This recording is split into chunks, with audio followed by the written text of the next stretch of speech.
Introduction. Kenneth Fisher.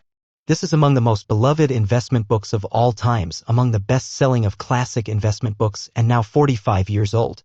My father wrote his original preface at my childhood home in September 1957. It remains herein. 45 years later, in October 2002, in my current home, I dare write this book's first new preface in all those decades. If you've read my revised preface, you might think my father is deceased. No. As I write, he is 95 and alive. But he is reduced by the awesome wreckage induced by late stages of aged senile dementia and probably by Alzheimer's disease. There is no right way to be sure. He is at home, in bed, about 30 feet away from where he wrote Common Stocks and Uncommon Profits and his other writings. He deteriorates steadily. To those few of us taking care of him, it is startlingly quickly. By the time you read this, he may well be deceased. He will never read these words. Were they read to him, he couldn't follow their meaning for more than a sentence or two before losing the thread in dangling disconnects cut by his dread disease. He was a great man but is now just a little old man very late in life. But he is my little old man. What this disease routinely does to people is nothing to be ashamed of. It is just a disease, not a failing. When I wrote my third book, based on 100 cameo biographies of dead pioneers of American finance, I defined it as dead pioneers only on the premise that dead people don't sue, just in case I got anything wrong. But I also did so because I purposefully didn't want to cover my father in any regard. I didn't want to say anything that might hurt him if I interpreted him differently than he might have wished, which I well might have. Now I need not worry about that because he won't know what I say here. So, it is time to tell you a bit about the man who wrote one of the best beloved investment books of all time. I'm best qualified to do so because I know him better than anyone if you combine business and personal matters. Oh, certainly, in other ways my mother, his wife, knew him far better than anyone. My aunt, his sister, knew him longer than anyone. But their relationships were basically personal, not business. Yes, I have an eldest brother who worked very closely with him briefly and was temporarily my business partner and to whom I'm close. But Arthur's professional time span around father was fairly short. He evolved to academic humanities, where he is today. Father always loved Arthur foremost of his 3 sons, and Arthur was more emotionally linked to father than I was.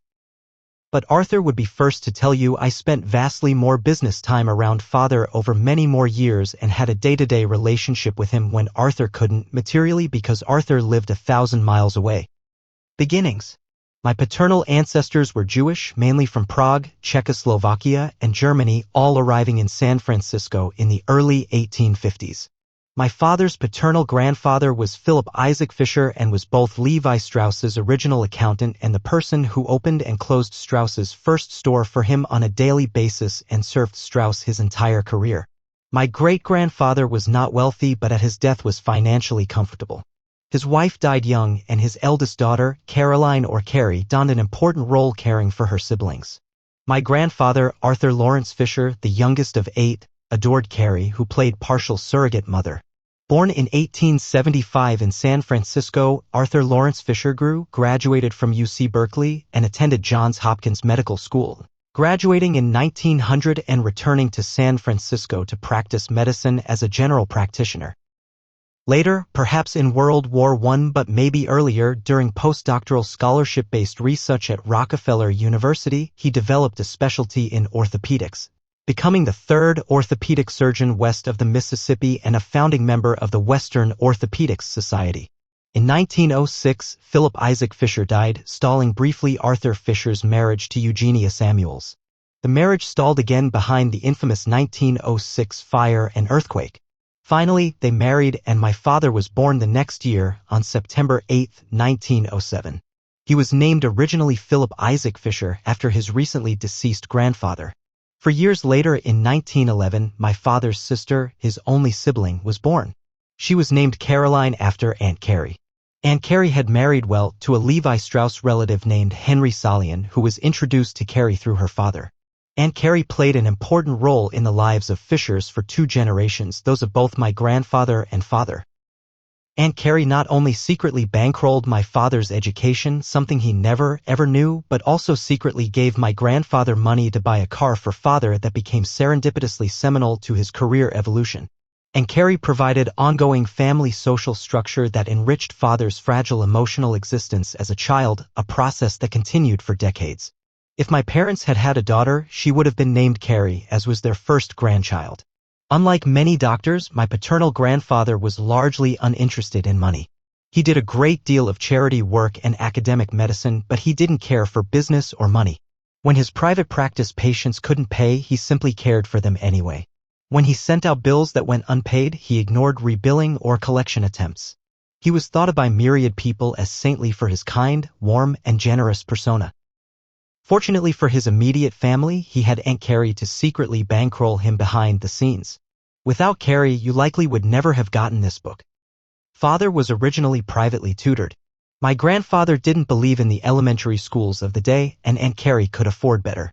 Later, Father was enrolled in San Francisco's prestigious Lowell High School. He graduated at age 16. Smart, too young, well-educated from tutoring, Father was also awkward and lacking in social skills other children normally learn in elementary school. He was frail, brittle, and uncoordinated sports-wise, and being young by comparison, he was small relative to Lowell classmates.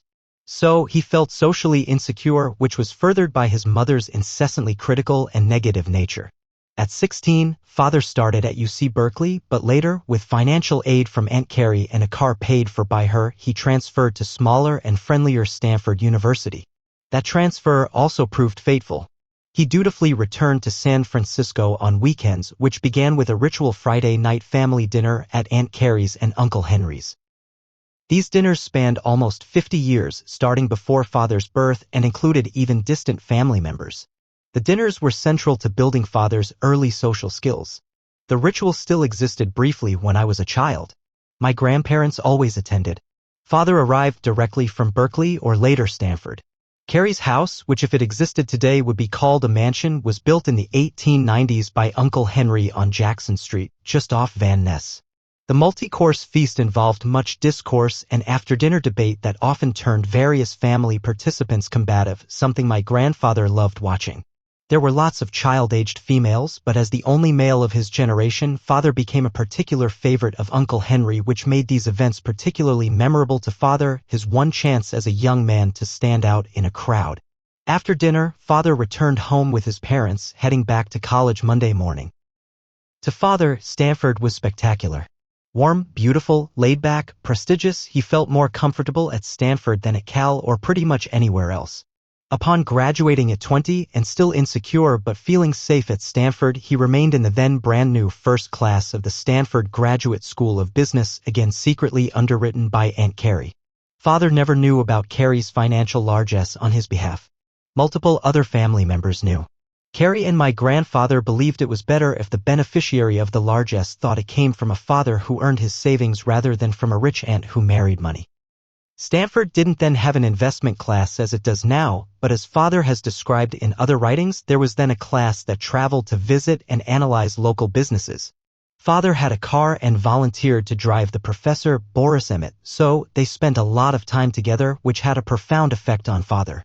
He felt he learned more from those car rides with Emmett than from all of his other time at Stanford combined.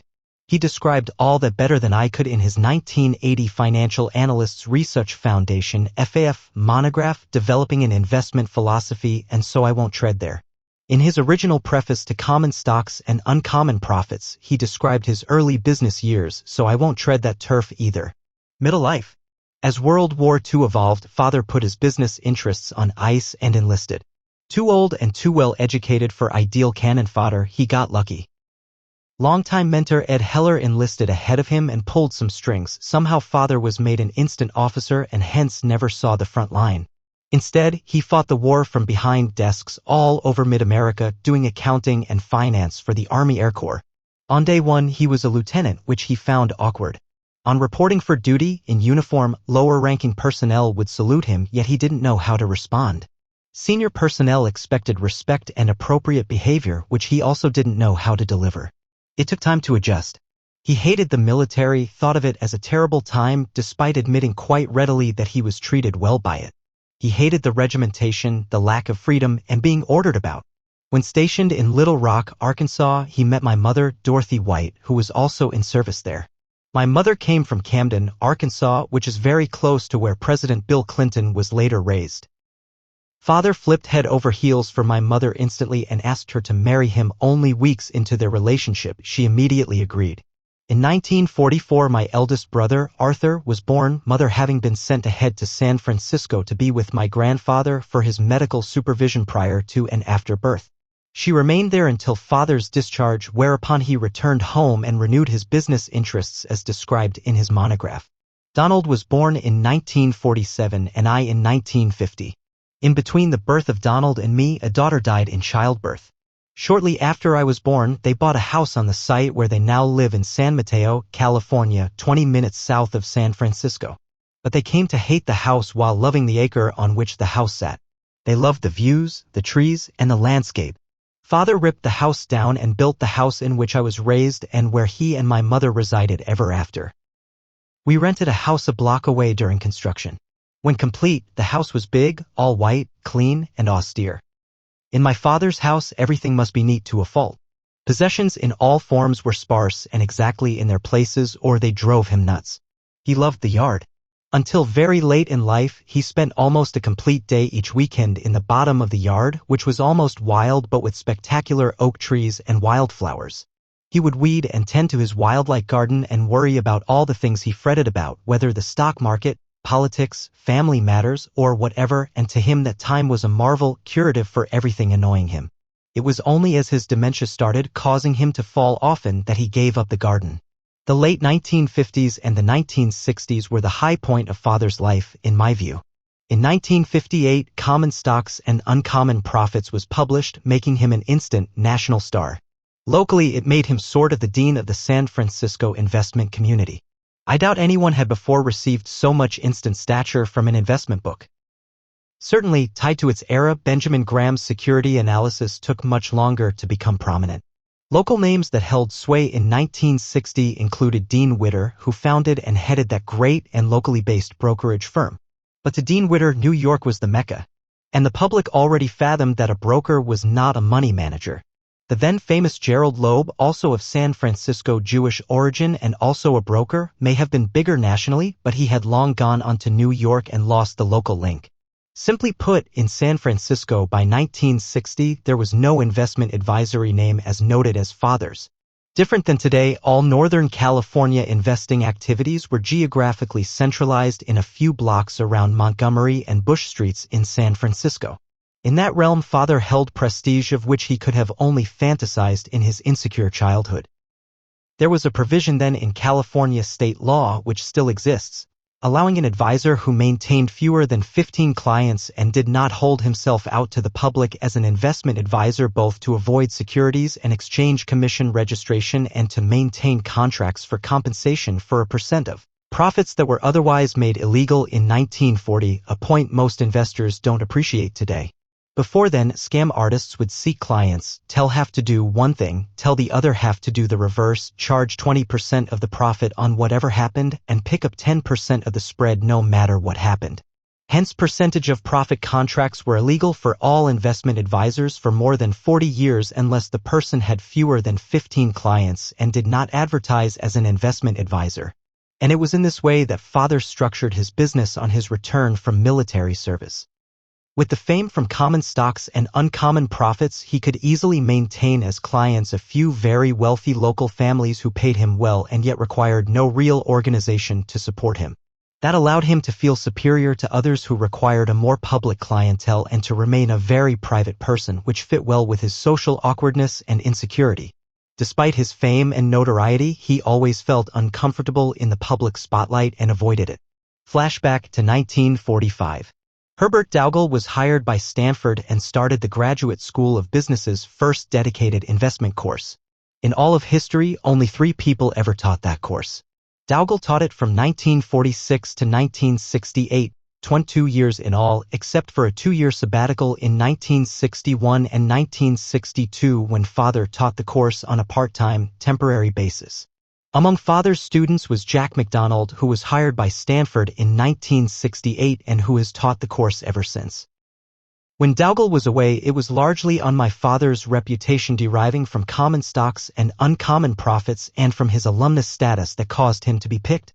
Father loved it. It revived his youthful love affair with Stanford.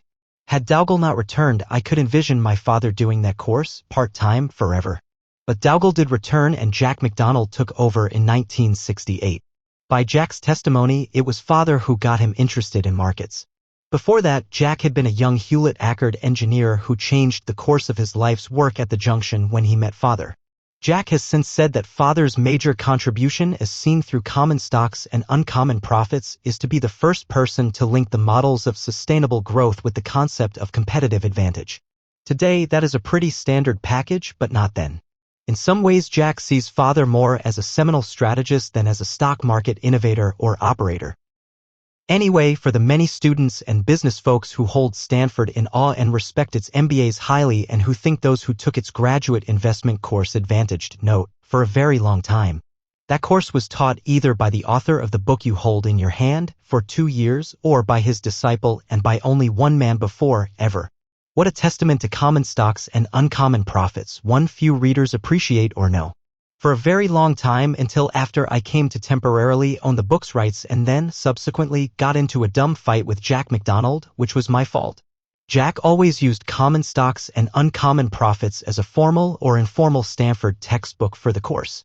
Over the years, not every year, but for many years, father drove down to Stanford at Jack's request to deliver an annual lecture and answer questions in Jack's class. In May 2000, after many years of absence and with father well into dementia, Jack asked him to return and lecture. I was scared to death father would embarrass himself because I knew he wasn't at all the man he used to be. But father rose to the occasion and had one of his best days in a long time, delivering a rousing lecture and answering all questions from all comers. The whole thing, including Jack's warm introduction of father, was reprinted verbatim in Volume 15, Number 7 of the Outstanding Investor Digest. As father's dementia overtook him, he slowly lost more of the memories of past businesspeople he had known.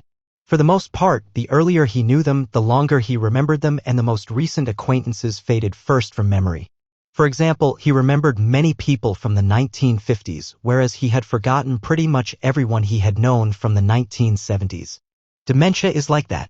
But more emotional memories are embedded deeper in the mind.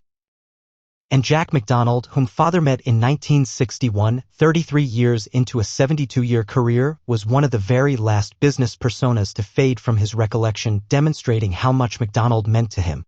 As the 1960s passed, father became ever less interested in his public image and more interested in being quiet. He fancied himself a great judge of businesspeople and largely was, but he knew that was a private activity. He responded to few local requests for appearances but declined ever more of them, and he wouldn't travel to appear in public ever again. In 1970, at 63, he still didn't have a gray hair on his head. That same year, my oldest brother, Arthur, an ecclesiastical historian by training and a very good one, went to work to join him. 2 years later, I joined. Father's vision was that we would work for a few years and then slowly take over his business. That could never happen. It took me only about a year to realize why. Father was such a stickler for detail and so focused and so socially awkward and insecure that he was absolutely incapable of delegating in any way. So, Arthur and I could never really evolve into any meaningful contributors. I was inherently high energy, rebellious, and emotionally pretty brutal to people, and as soon as I realized father could never delegate, I knew I had to distance myself from him for both our sakes. Otherwise, there was no opportunity for me, and either he would hurt me or I would hurt him or both. It took Arthur 4 more years to leave, and initially he left to join me. But it is tough for an older brother to join his younger brother as a junior partner, and that wasn't meant to be. So, Arthur left the industry and I remained, but separate, interacting but distanced from father. These years were the first real disappointments since common stocks and uncommon profits appeared. They included both the brutal 1973 to 1974 bear market and the beginning of father's body starting to slow a bit. In 1977, he was 70, and while he would never admit it and while still exceptionally energetic for a man that age, he wasn't as buoyant as he had been and for the first time began to show the early signs of aging. His hair was thinning and partially gray now. In the afternoon train rides down the peninsula, he started falling asleep regularly. Sometimes in the afternoon, he fell asleep at his desk. He was due, but he couldn't quit.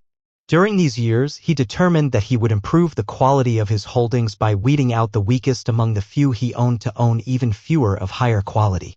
In retrospect, and without him fathoming it, what he was doing was cutting down the universe, requiring his attention to match diminishing energy. Early in his career, he might have owned 30 stocks. A few big established ones, some mid-sized ones he had bought as smaller companies and still held and would for decades, some small ones for which he had high and long hopes, and a handful of private placement. Venture cap type holdings in tiny amounts that he thought of as icing rather than cake. In the mid-1970s, he steadily and slowly sold the ones he thought less of and concentrated on his favorite holdings, so that by about 1990 he held 6 stocks and by 2000 he held 3. None of it went well. My advice to all investors is to stop making investment decisions of any kind when you get old, whatever old means to you. Stop before you get old. I've watched great investors age, and there are no old, great investors. There are old men who were great, but the process of investing is too vital to allow for old age and future greatness together, and aging becomes more powerful than the prior greatness, which eventually implodes foolishly. In medicine, aged fragility is a great frontier as a future, new recognized disease, but now it stops all old, great investors. There simply are no great octogenarian investors. In his later years, father could talk well and think well, but he didn't have the clarity for great decisions, and his sales were poorly timed consistently. Late in life, he would say things like he was looking for stocks he could hold for 30 years, which sounded silly for an 85-year-old. People often thought it was charming, which was also pretty silly. I think a lot of other people knew he was doing this because he loved it and couldn't quit, even if it wasn't good for him financially. But he was indulged by everyone, including me. What did I care? If it made him happy, it was fine by me. But some could see that he was a bit like a man hanging around the ballpark with bat and glove when too old to play. His few late-in-life purchases were not successful. He would have been much better off financially if he had just quit doing anything at the age of 80 or even 70. It wouldn't have mattered if he sold and went into index funds or just held what he owned until he died. As it was, his decisions detracted value steadily. His long-held prescription for investors had been to buy great companies and pretty much hold them forever.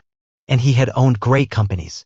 Had he followed his own prescription late in life and not attempted to fiddle and fix past his prime, he could have held what he owned until death and done far better than he did. I don't recall everything he ever owned, but I recall the main holdings. In 1973, at the market's peak, he owned among then big firms in big amounts Dow Chemical, FMC Corporation, Motorola, and Texas Instruments. Among medium-sized companies in big amounts, he owned Raychem and Reynolds. Those 6 stocks then constituted 2/3 of his net worth. The biggest positions were Motorola, Texas Instruments, and Raychem, and had he held them all until now, despite the ravaging of the 2000 to 2002 bear market, he would have done very well. But with the exception of Motorola, they were all sold, and the timing was terrible in every case, something he wouldn't have done if he was younger. Among smaller firms, he owned many, all selected between 1968 and 1973, and few did well for him after 1973. The most spectacular by far was a venture capital holding in manufacturing data systems, which went public and then was acquired in the 1980s and in which he made 100 times his money. The earliest of them, Rogers Corporation, he still owns. Motorola he still owns. Late in life, he tended to sell the ones that were long beat up and often just before they came back to life with spectacular bounces. He did that particularly with FMC and Texas Instruments in the 1980s and Raychem in the 1990s. Also, in the 1970s, something happened in his mind that I don't understand. His father had practiced medicine until very shortly before he died in 1959. In just a few years, my grandfather got what today would probably be diagnosed as Alzheimer's or some form of dementia. He quickly deteriorated, falling apart and then passing away. But father's analysis was different. He thought his father fell apart because he stopped working, and he concluded that if he stopped working, he, too, would fall apart and die. And so he concluded he had to drive himself on. For the rest of his life, work was life itself. Slowly, he resigned himself to being able to do less, but he pushed himself to do as much as he could and did a remarkable job of it. He saw life as like a muscle. If you worked it hard, it kept working for you, but if you let it relax, it would weaken, and in his mind, it would lead to decay and death. Even when, eventually, his dementia forced him to quit working completely, he resented it terribly and believed it would cause his death rather than seeing it the other way around, that his dementia was taking him down whether he worked or not. Even after the dementia was diagnosed, he kept working with monthly visits to the neurologist to appraise the status of his condition. In 1999, with dementia impairing but not stopping him, I moved his office into his home, into my old bedroom, including everything that remained in his former office. He told his few remaining clients about his condition and they remained with him, but he could hold back the failing memory march for only about 18 months longer. In 2000, he gave up completely. For the next year, he talked to me steadily, asking about writing another book, how to get back into business, whether he could travel around to universities to lecture like he did to Stanford. He even made a stab at writing another book, which he envisioned as what I've learned in the past 25 years. But he only got 7 pages actually dictated. The energy was draining from him almost monthly and his mental capability steadily diminished. As the disease will do, he talked about plans one morning and forgot them by afternoon. When his career was over after 72 years, he initially became tremendously depressed because his self-image was so linked to his career functioning. As my deceased mother-in-law used to say, old age isn't for sissies. What kind of man? Father was sparse, Spartan, serious with a weird sense of humor linked to plays on words. He loved puns and referred to anyone else's pun as 2/3 of a pun or pu. When I was a child, my friends were all scared to death of him because he had an unintentional cold stare that pierced right through you. If you didn't know him well, he scared you to death. Dark hair, dark complexion, not big, in fact, almost gaunt, but scary looking and often dressed in dark clothes. Had he been 20 years younger and 75 years earlier, he would have looked a bit like the archetypal image of the thin, dark-haired, dark-dressed, bad guy gunslinger in westerns. You could fantasize him saying, just one move and I'll plug you. But he didn't plug anyone. He wasn't mean. He just looked mean. He didn't have to say a word. Still, children tiptoed around him and scooted fast to avoid him. Again, he wasn't mean, but he wasn't warm and fuzzy either, and he never, ever praised anyone except my oldest brother, whom he adored from birth. Fact is, I've always known my father held me in high regard, maybe higher regard than almost anyone he ever interacted with, even if he displayed it in strange ways and often not at all. Often not at all. For example, except once when I was 16 that I recall very, very distinctly, he never, ever praised me directly about anything at all until I was well into my 40s. It bothered me when I was young, but I came to accept it. That was who he was. He just wasn't the praising kind. He would tell others how proud he was of me, almost bragging, and I'd hear it from them, but he could never tell me. He later told me he regretted that but hadn't known how to deal with it. This type of communication was difficult for my father. Let me help you put that in perspective by describing a part of his career. Decades before a world of computer screening, he had a methodology he employed for finding new ideas for new stocks. He let it be known that any young investment man could set an appointment to meet him just once and talk investments. Usually he would never see the man again. But if he thought the person unusually capable, he would see him repeatedly and offer to swap ideas over time.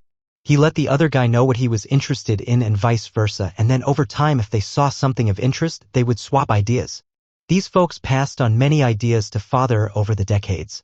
Yet he was so clear in what he wanted, relative to the 15 points, and so focused to do nothing else, that in his entire career he essentially only followed any one man into a stock once. Other ideas from that same person he brushed off because they were never quite good enough in his mind, not quite right. He followed the thinking of 2 particular individuals twice. One of the 2 had ideas that were money losers both times. The only person he ever followed 3 times was me. He adopted 3 of my stock ideas fully across his client base and for him and my mother and made more than 1,000% on each of them. Those were the most ideas he ever adopted from any one person ever, and he did well with all of them. Mine all came in the mid to later 1970s, late in his career, which, as I've already told you, was a time when his successes were thinning and should have been, therefore, doubly precious. But let me show you who he was. Of those 3 stock ideas, 2 he never acknowledged to me. The 3rd? More than 15 years later, in my 40s, he sent me a short note to tell me I had done well with it. He owned it still then, and years later. When I recalled the other 2 ideas to him, he acknowledged them but no further. No congratulations. No thank you. Because I was always less fearful of him than others were, I verbally kicked at him a bit at times, which I did then, asking who else had he ever gotten 3 successful investment ideas from. He pointed out to me that there was no one, but that wasn't so important. The key was in him, he explained, in knowing which ideas to follow and which to discard, and that he hadn't followed any of my bad ideas. That annoyed me. So, I retorted that he had followed plenty of other people's bad ideas, and then he got mad at me and we didn't speak for about a month. Then he forgot he was ever mad at me and the subject never came up again. That was who he was: cool, cold, hard, tough, disciplined, non-social, never quitting, ever confident externally but internally often scared. And amazing. I know he respected me, but to the people he respected most, he had the hardest time communicating that directly. What was his daily grind like? In 1958, as Common Stocks and Uncommon Profits was published, Father arrived home from work in the late afternoon, changed clothes, ate dinner with the family formally in the dining room, and then retired to the living room, where he read, sometimes business materials but usually library murder mysteries, until bedtime. When I was a child, he would take a break at our bedtime to tell my brothers and me bedtime stories, which he lavished on us, more on me than on my brothers because I liked them better. Sometimes they were nonfiction history about heroic figures or events, like Joan of Arc, the American Revolution, Paul Revere's Ride, the life of Napoleon. Others were fiction of his own creation, something he hoped eventually to turn into children's books but never did. They were all great. My brothers and I had separate bedrooms, and Father would sit on the bed's edge of whomever he was telling the story to. One or more of us would lie on the floor nearby, and when we fell asleep, he carried us to bed. He and Mother went to bed about 10. In the morning, he drove us kids to school at 7:30 in a beat-up old blue Oldsmobile and drove on to a point a half-mile from San Mateo's train station. He walked to the station and rode the rails into San Francisco. Early morning San Mateo retailers came to call him the Flash because he walked so fast, leaning forward in a world long before power walking. He believed that if rain wasn't hard, it did no good, and that if walking wasn't fast, it was a waste of mileage. He loved the railroad train and had been riding trains since childhood. His morning train departed at 8 o'clock. It arrived at the San Francisco depot at 3rd and Townsend Streets at 8:30, a block from its current location. On the train he read business materials every day. If someone approached him to talk, he told them he was busy working, which he was, and then kept reading. Cool. Solitary. He then walked a mile to his office in Mills Tower at the corner of Bush and Sansom Streets. If someone wanted to walk with him, they couldn't because he walked so fast that they couldn't keep up. Cool. Solitary. A sort of gunslinger of his own creation. At Mills Tower, he took the elevator to the 18th floor and entered his office. Alone. Actually, he had 2 offices over the years. He was at Suite 1810 from World War II until 1970 when he moved to Suite 1820.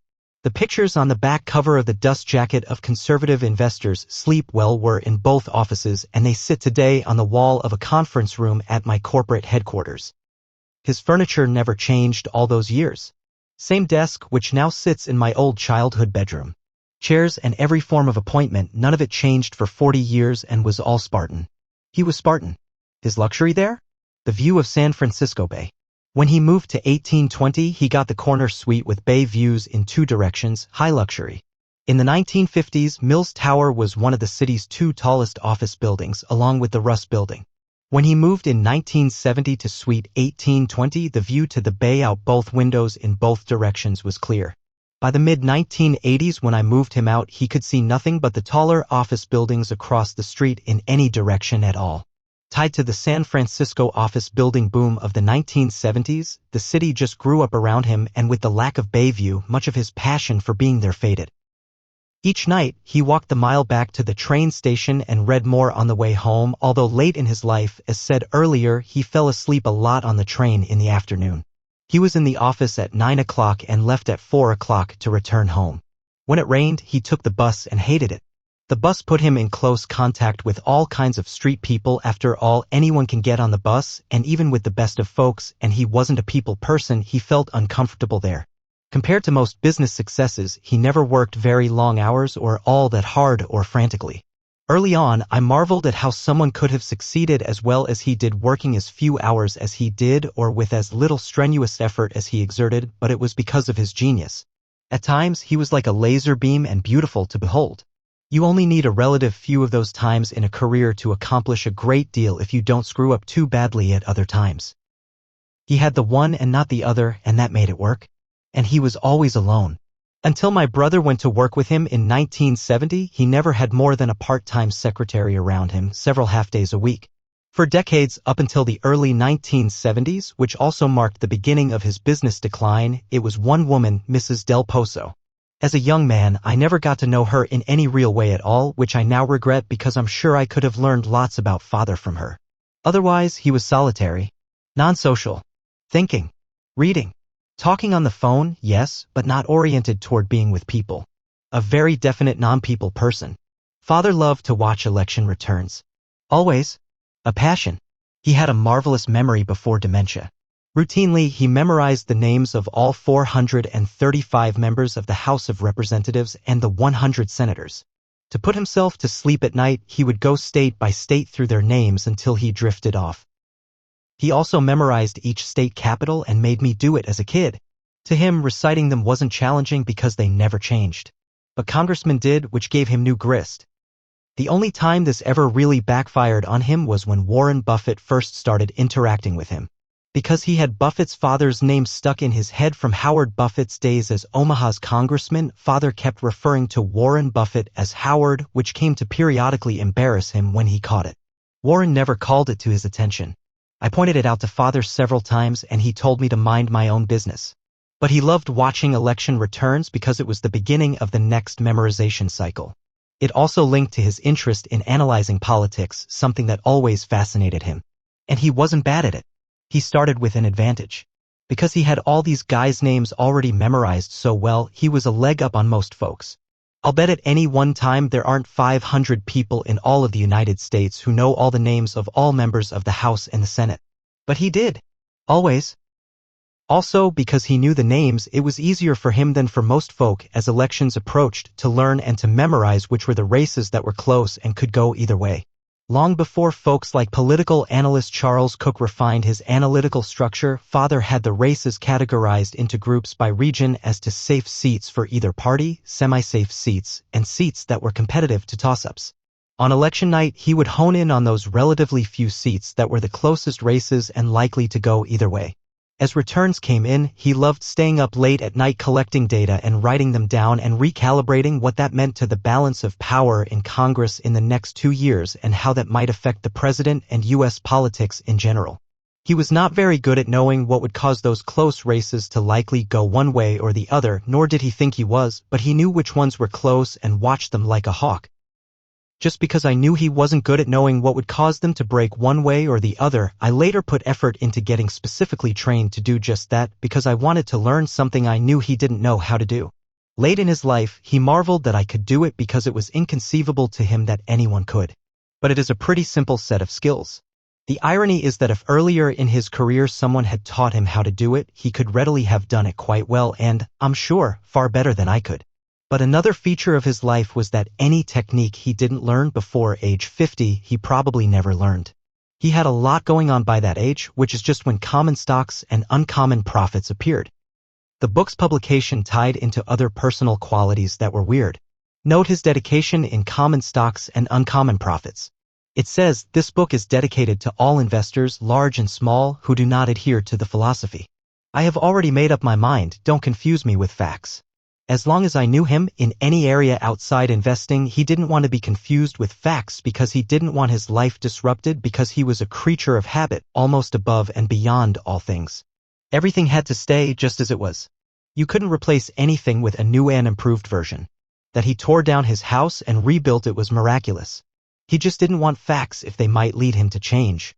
It impacted everything from his garden to his cars, clothes, furniture, acquaintances, whatever it was, he didn't want change.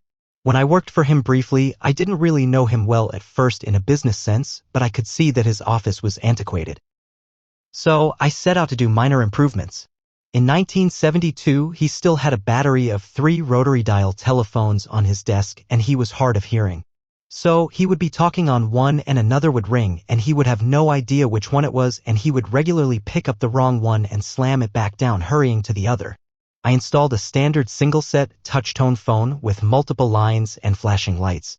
It took him months to get over being mad at me. I interfered with his world and he could not accept it as an improvement.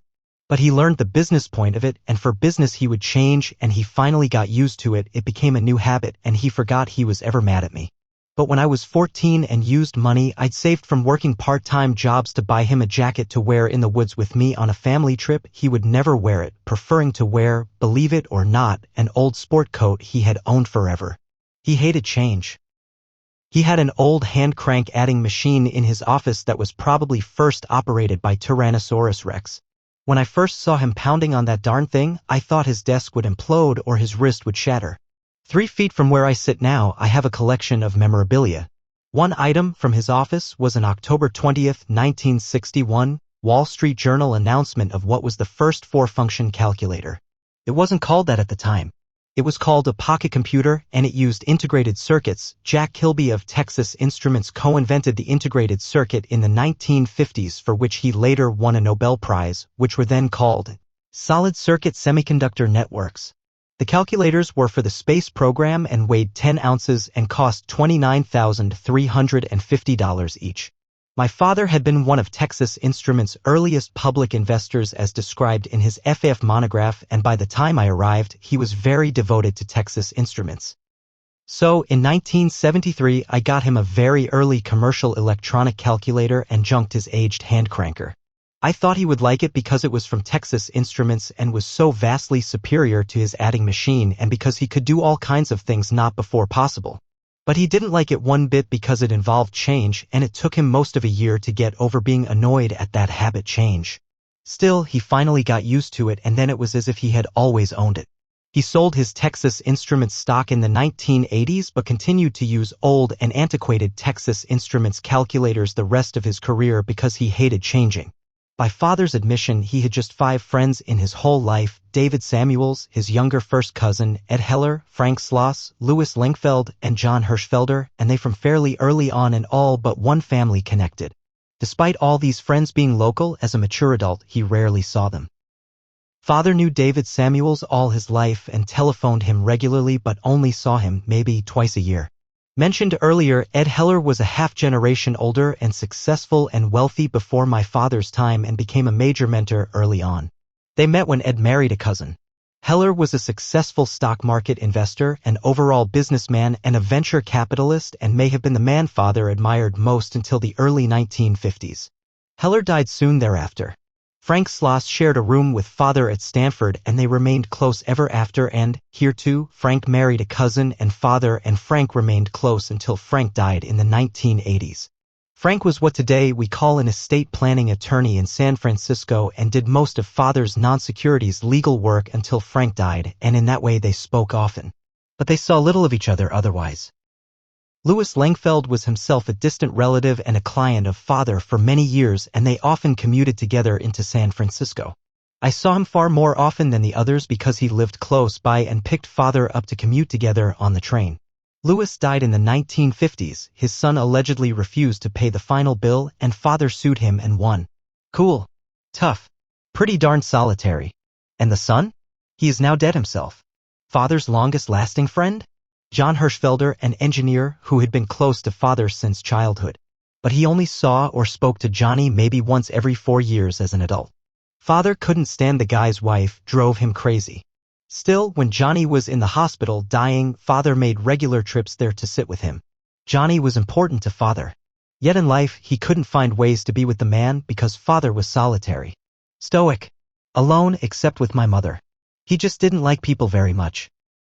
Most people like to be around friends, just to be with them and bask in their companionship, sort of glowing. He didn't. He liked to be alone or with my mother, and pretty much at the time when he was with my mother, they were both alone, she in the family den and he in the living room. It was just who he was. But he was beyond anxious if he was separated from her when he wasn't at work or in the garden. Other people? He just didn't like being around other people much. He liked me, but if I was around him too much, it bugged him. Or Arthur, and he liked Arthur better than anyone but my mother. But the reality is that father was just a solitary guy. Regardless of with whom he interacted, it was all relative degrees of solitude. When Arthur and then I came to work with him in the early 1970s, it drove him nuts, in my opinion. He had been pretty much alone and solitary his whole career, and being around us all that time was too much. seeing that it drove him nuts, realizing I hadn't yet really learned who he was and, as stated earlier, realizing there wasn't a career opportunity with him because he couldn't delegate. I determined rather promptly to distance myself a bit to make him and me less nuts. I quit his employment and started out on my own within a year. But I remained in the same building. I had an unusual ability to not be bothered much by Father's weirdness and to separate from him but remain fairly close. Arthur couldn't do that. Too much emotion. Arthur isn't as emotionally tough as I am, never was, I don't know why. I always thought both my brothers took Father much too seriously and, ultimately, couldn't take him nearly as much or as well as I could. Ultimately, Father's emotion took too big a toll on Arthur and he left the industry completely in 1977 and moved to Seattle and on to academics. My father was simply not a man to be close to people. He was pretty frugal sometimes. And when I was young and we went somewhere on business, I had to share a hotel room with him. We did this even after I could afford my own room because he couldn't handle the notion of me wasting the money. When I was about 30, I just couldn't do it anymore. But one night in the early 1970s, we were together in Monterey at one of the first elaborate dog and pony shows for technology stocks, then known as the Monterey Conference, put on by the American Electronics Association. At the Monterey Conference, Father exhibited another quality I never forgot. The conference announced a dinner contest. There was a card at each place setting, and each person was to write down what he or she thought the Dow Jones Industrials would do the next day, which is, of course, a silly exercise. The cards were collected. The person who came closest to the Dow's change for the day would win a mini color TV, which were hot new items then. The winner would be announced at lunch the next day right after the market closed at 1 o'clock Pacific time. Most folks, it turned out, did what I did, wrote down some small number like down or up 5.57 points. I did that assuming that the market was unlikely to do anything particularly spectacular because most days it doesn't. Now in those days, the Dow was at about 900, so 5 points was neither huge nor tiny. That night, back at the hotel room, I asked Father what he put down and he said, up 30 points, which would be more than 3%. I asked why. He said he had no idea at all what the market would do, and if you knew him, you knew that he never had a view of what the market would do on a given day. But he said that if he put down a number like I did and won, people would think he was just lucky, that winning at 5.57 meant beating out the guy that put down 5.5 or the other guy at 6.0. It would all be transparently seen as sheer luck. But if he won saying, up 30 points, people would think he knew something and was not just lucky.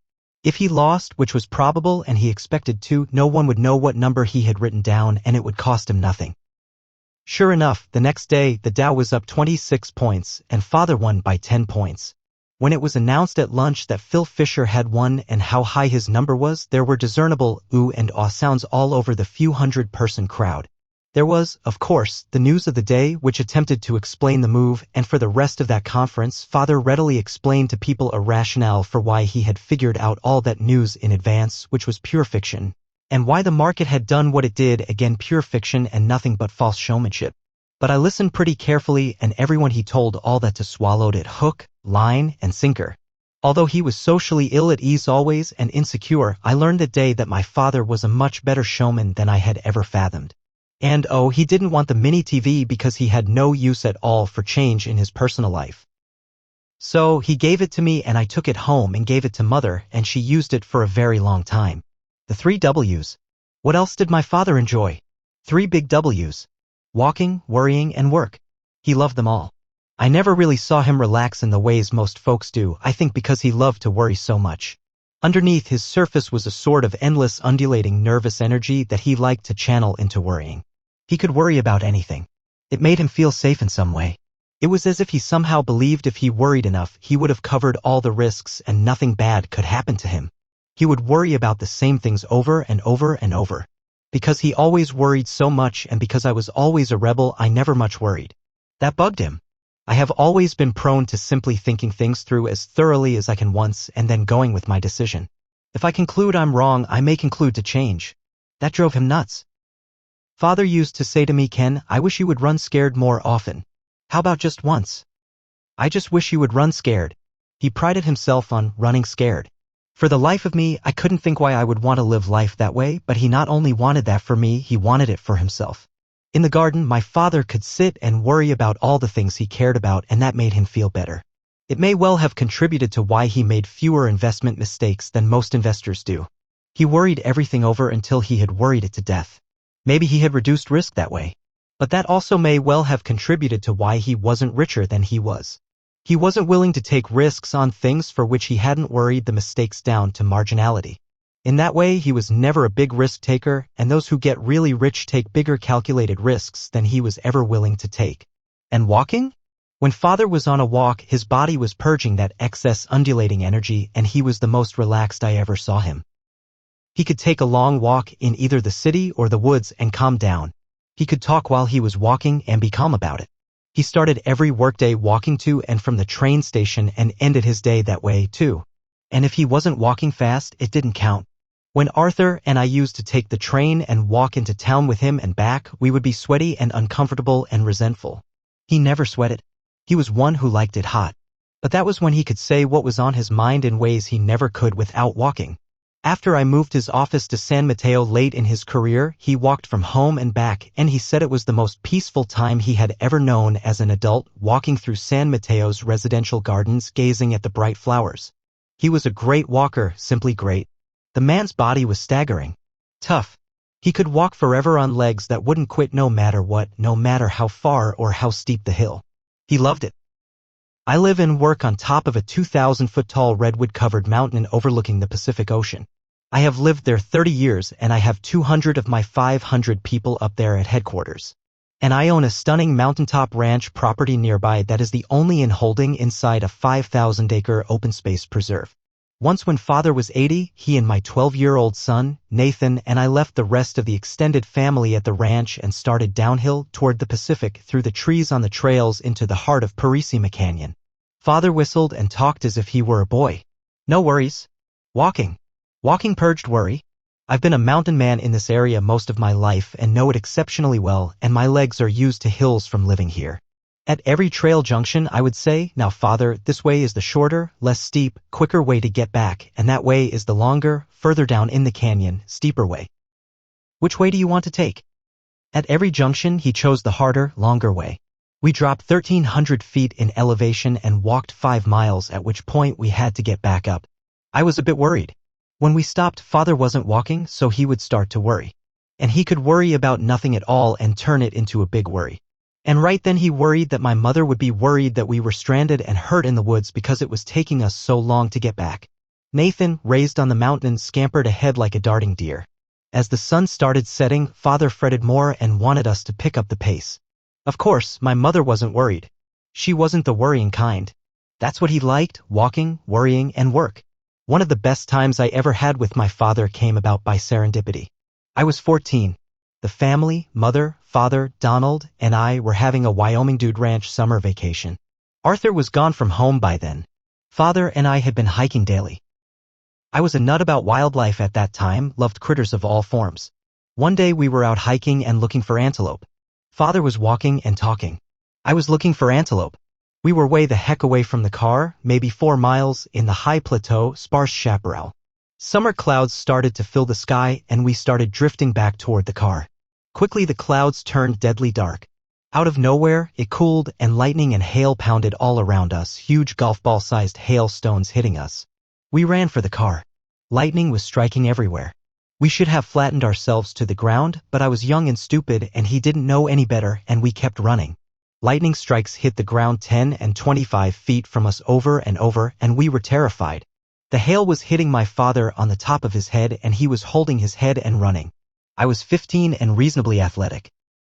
He was 59 and could keep up with me running without much problem because he had those legs that wouldn't quit. We finally made it to the car and piled into it. The lightning continued all around, but we were finally safe and I never saw my father laugh so hard. He had run so hard that he didn't worry for an hour. In the early 1980s, Father had some bad experiences walking from the San Francisco depot to his office and back, including not watching where he was going and bonking his head on a metal post once, passing out once, and getting accosted by a wannabe mugger once. And so, Mother and I convinced him to follow my lead by letting me move his office down the peninsula, something I had done in 1977. I moved him and set up his office in San Mateo in a little office building on 5th and El Camino Real. He continued to walk from home to work every day and loved it. Gardens. No muggers. Few stoplights or crazy taxi drivers to dodge. Beautiful flowers. No worries. As mentioned earlier, late in his life, my father started falling down in his garden on Sundays. It was an early warning of dementia's onset, but no one saw it as such at the time. In retrospect, I can see that there were other signs of it back then. But I knew nothing about dementia and couldn't recognize them. His father probably had Alzheimer's too, but there was no such name for it back then.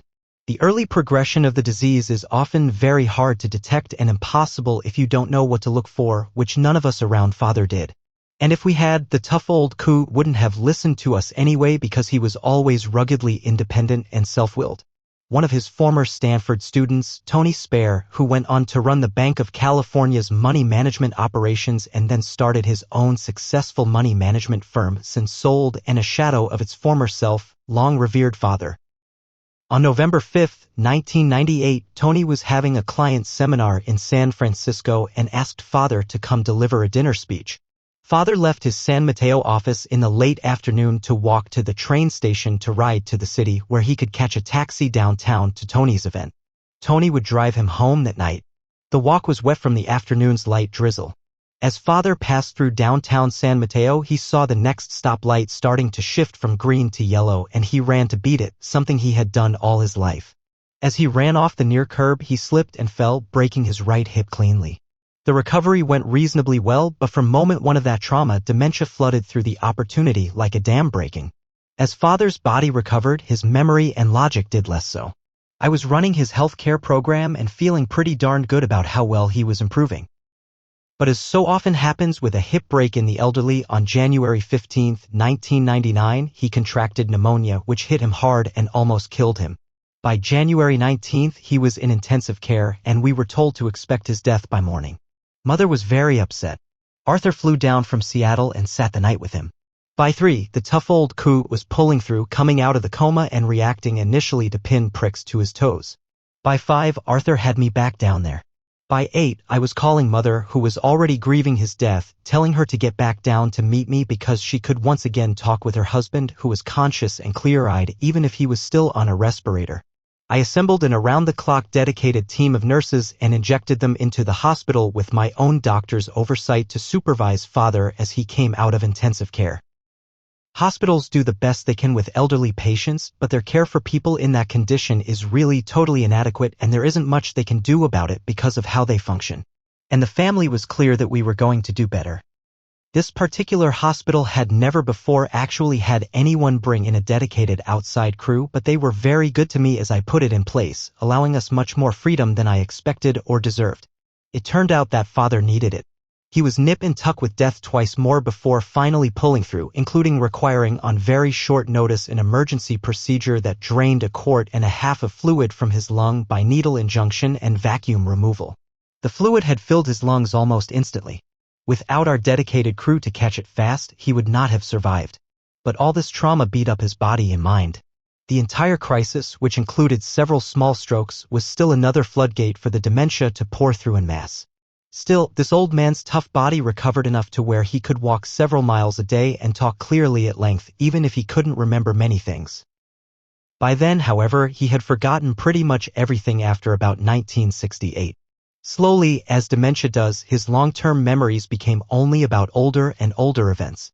He is at the stage now where he recalls very little and recognizes very few people, typical of late dementia. The slide was a slow, irregular decline that felt amazingly swift to all of us as it occurred every few months. The only people he always knows now are my mother and me. It shocked me when he first failed to recognize Arthur, his favorite son, whom he now sometimes knows and sometimes doesn't. He remembers me because he sees me more often and long has. At home, with around-the-clock in-home help, he is bedridden, unable to walk, lacking his favorite activities of most of his life, the walking, the worrying, and the third W, working. I take care of pretty much everything in terms of healthcare, finances, and so on for both him and my mother. While my mother is still pretty vital, my father isn't the man I knew. Not at all. The man I knew is long gone. Today my mother puts in endless time on him but struggles under the burden. Despite his health care providers doing an overall great job for him, she never feels it is good enough and regularly injects herself into the middle, which ultimately drains her to exhaustion. Then, with her away, he starts calling out for her, and it is very tough on her and on everyone. I can't tell how much of a curse and how much of a blessing it will be for her when he finally passes on. It is impossible to tell. The only thing I know for sure is that old age isn't for sissies. They had 11 grandchildren and 4 great-grandchildren. The first grandchild was named after my aunt, who was named after Aunt Carrie. The second was named after my father, Philip A. Fisher. They are the only real namesakes. My father always regretted that none of his grandchildren were named after mother, but she didn't care. It wouldn't be like her to fret over something like that. Because father had his own children fairly late in life, he was really closest to his oldest grandchildren. Mother, being the baby of her family, was more naturally drawn to her younger grandchildren. 2 of the great-grandchildren my parents barely know. The other 2 they have never met, all residing far, far away. Only a few of the grandchildren have any real sense of the man I knew. They never saw the mirror. Significance, the mirror image. My father is a great man who influenced many people, great and small, from national business leaders to students of his students who went into other fields. He had a knack for getting people to see things they wouldn't see otherwise, not by telling them but by somehow getting them to think thoughts they don't believe they ever would have thought without interaction with him. At times it was like he was a mirror held up to your brain. I can't tell you how many people over the decades said something to me like, "I met him once." It was only briefly, but he said X, Y, and Z, and that made me think, and that gave me the idea I used in starting my company. It was, of course, their idea, but they somehow credited him with some of its creation. He brought that quality out in people. Somehow he made people think things that they might have thought anyway, but for sure they believed they thought them because of interactions with father. I remember some of these people clearly, and to my certain knowledge father didn't say the things that some people thought he said. But somehow they heard the right words anyway, and that is all that counts for them. His writings are like that too, and always have been for many people. Many investors have told me over the decades how they did this, or that because of something they read in Common Stocks and Uncommon Profits or in Conservative Investors Sleep Well. Of course, they didn't. They did whatever they did because of something in them, in their mind. But they believe it was inspired by something they read in those books. The books are good. The inspirations are even better. And that is a very good thing. If you read my father's writings and ideas come to you, ones he never really said, and if you are motivated by them, so much the better. It is another reason that rereading his books is useful. Somehow, my father was a mirror for many people. He let them see themselves in ways they believed they wouldn't have otherwise. Now, 45 years after Common Stocks and Uncommon Profits first appeared, my father will never directly have that impact on anyone again. But his writings carry on. If you've never read him, I hope you enjoy this man. If you've read him before, I welcome you back. With the response his writings have received over these 45 years, it is quite clear they will be here for you for the remainder of your life and probably far, far after, just as his memory will be for me.